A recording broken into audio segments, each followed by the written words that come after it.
Next question, aliasing anonymous. A tech leaker claimed Thursday that Nvidia is considering 5080 pricing from $1,199 to $1,499. Even if the 5080 is roughly on par with the 4090, just with less VRAM, those prices verge on quote unquote turd in punch bowl territory. How would you see the market reaction to a price over $1,200? It's worth pointing out that the best and most reliable actual tech leaker is Copite 7 Kimmy, who just dismissed that in 2 words: totally fake. I think we are in a sort of strange and unwelcome reality that, you know, and we have to accept it really, that there's always been the assumption that when a new generation of graphics hardware comes along, it's going to be both cheaper and a lot more performant. Last time we saw that was with Ampere RTX 3000. I think we'd love to see it again. The question is really, you know, whether it's actually viable at this point in the world of the $700 PS5 Pro and the $500 PS5, which, you know, it hasn't actually gone down in price that much since launch, if at all. I mean, the concept that a 5080 is going to be $1,200 to $1,500, it isn't welcome, is it, Alex? I take no stock in this rumor. Yeah. But if we were just going to talk about possible prices, I would not want a RTX 5080 to be. I didn't want the RTX 4080 to be its price. Yes. So I'll just apply that logic here, where I think yes. I don't. Yeah, I'm just going backwards here.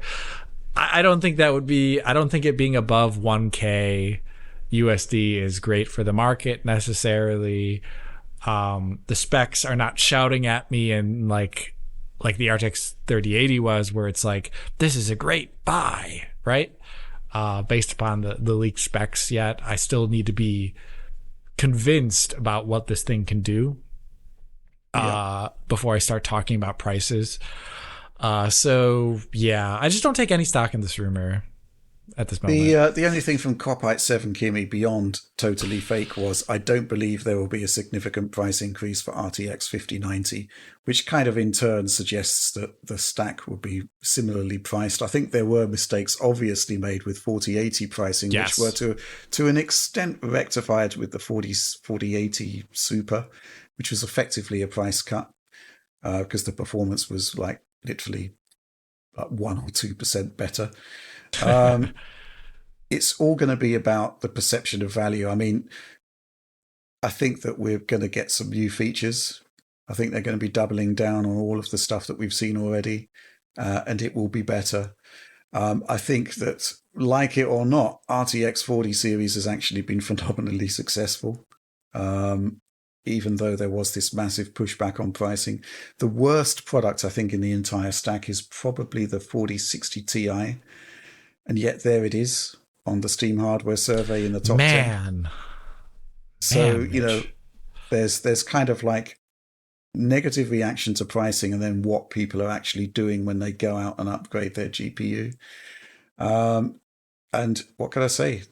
You know, the poor pricing seemed to have prevailed. It's not particularly great.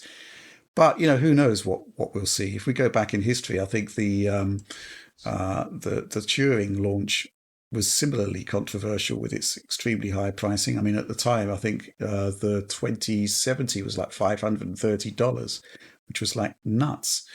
Things were corrected with Ampere. Will we see that correction again? I'd like to see it. Who knows at this point? I do think, you know, with the announcement that Jensen's going to be keynoting CES 2025, that all but confirms that we're going to be seeing those products in that time frame. Do you have any opinion on this, John? God, I hope it's not. I hope it is fake, because those prices are, that's insane, man. Like, prices have been steadily increasing on these things anyway, but like, this is just getting into like ridiculous territory at this point. And we were just talking about how everything seems to be these days seem to be limited by CPUs as well. It just feels like they're forging ahead into a future that trying to make the future while nobody around them can keep up right now, which is interesting. Mm-hmm. But still, you know, new graphics cards. It's always exciting for us.